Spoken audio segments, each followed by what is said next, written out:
За сайн байцгаана уу? Өнөөдөр би та бүхэнд 17 дугаар бодлогыг танилцуулахаар бэлтлээ. За өнөөдрийн бодлого бол нэлээд сонирхолтой бодлого байгаа. Шилэн аяганд дүүрэн байгаа усны 1/5-ийг уугаад сүүгээр дүүргэв. Дараа нь түүний 1/5-ийг уугаад мөн сүүгээр дүүргэв. Дараа нь түүний 1/3-ийг уухад үлдсэн хэсгийн ус нь сүүнээсээ 28 см3-аар их байв. Шилэн аяганы эзлэхүүнийг ол. За энэ бодлогыг өгүүлбэр дээр нь сайн тогтож ярилцаад болохгүй бол хүүхдүүдээрээ хоёр аяга тавьж байгаа туршилт хийлгэж үзээд бодлогын өгүүлбэрийг ойлгоход нь туслах хэрэгтэй.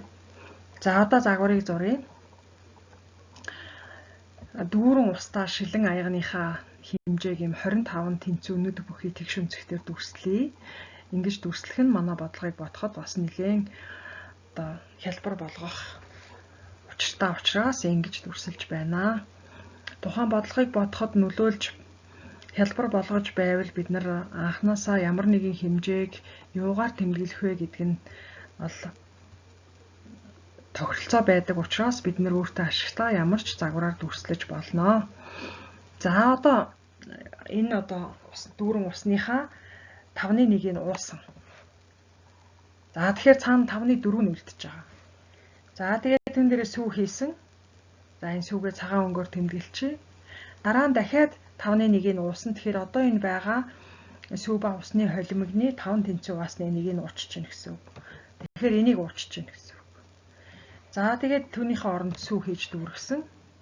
За одоо ингэхлээр 2 удаа уугаад сүү хийж дүүргэсний дараах дүр зураг харагдаж байна. Энэ бол цэнхэр хэсэг нь бол ус, цагаан хэсэг нь бол сүү байгаа. Цэнхэр хэсэг нь 25/16, цагаан хэсэг нь 25/9 байна. За ингэж тэмдэглэх нь манай бодлогыг бодоход бол бас нэлээд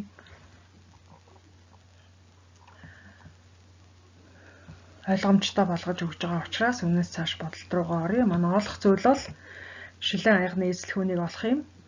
За бодолтыг дараах хүснэгтийн дагуу хий. Эхлээд манад бол дүүрэн ус байсан. Түүнийг нэг бүтэн гэж үзэж байгаа.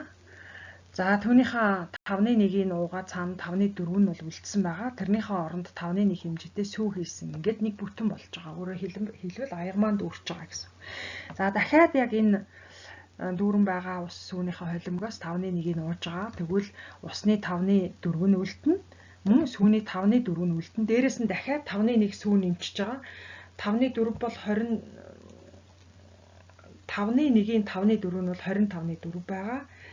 Түүн дээрээ 25/5 буюу 5/1 сүүг нэмж өглөө 25/9 гарч байгаа. За энэ 25/9 бол энэ зурган дээр энэ цагаан өнгөөр дүрслсэн нүднүүд байгаа учраас бас хүүхэд яг энэ дээр тайлбар сайн өгч зурган дээрээ сайн ажиллах хэрэгтэй байгаамаа. За ингээд нэг бүтэн болчихж байгаа энэ маань. Одоо энэний дараа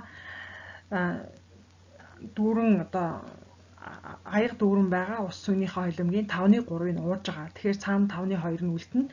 5/2 нь үлдэхдээ усны ч 5/2, сүүний ч 5/2 үлдэнэ гэсэн үг. За тэгвэл 25/16-ны 5/2 нь бол 125/32, 25/9-ний 5/2 нь 125/18 байгаа. За одоо эндээс бодолтын санаа гарч ирж байна. Тэгэхээр энэ хэсгээр илэрхийлэгдсэн ус ба сүүний ялгуурыг аваад үзэх юм бол тэр нь 125/14 гарч байгаа. Энэ нь бол манай бодлогот өгөгдсөн ёсоор 28 см3-тай тэнцүү байгаа. Эндээс шилэн аягны эзлэхүүнийг олох боломж харагдаж байна. 125/14 нь 28 см3 юм бол бүтнээрээ 250 см3 байх нэ. Тэгэхээр бодлогын хариу маань шилэн аяг 250 мл гэж ингэж гарч ирж байгаа маа. За тэгэхээр эндээс одоо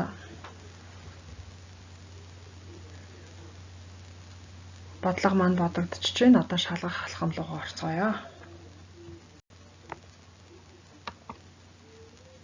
Шалгая. Бодлогыг шалгахын тулд одоо хариунаас нь хөөгөөд шалгаад үзье. Бид нэр 250 мл гэж олсон. Анх дүүрэн байхдаа 250 мл ус байгаа. За түүнийхээ 5/1-ийг нь уусан. Тэгвэл 50 г-ыг уугаад 200 мл ус үлдэнэ. За дараа нь сүү нэмж хийсэн. 50 мл-ийг нэмчихин ингээд нийлээд 250 мл болно. За одоо дахиад үүнээс 5-1-ийг уун. 200-гийн 5-1-ийг уухлаар 40 болоод 160 үлдэнэ.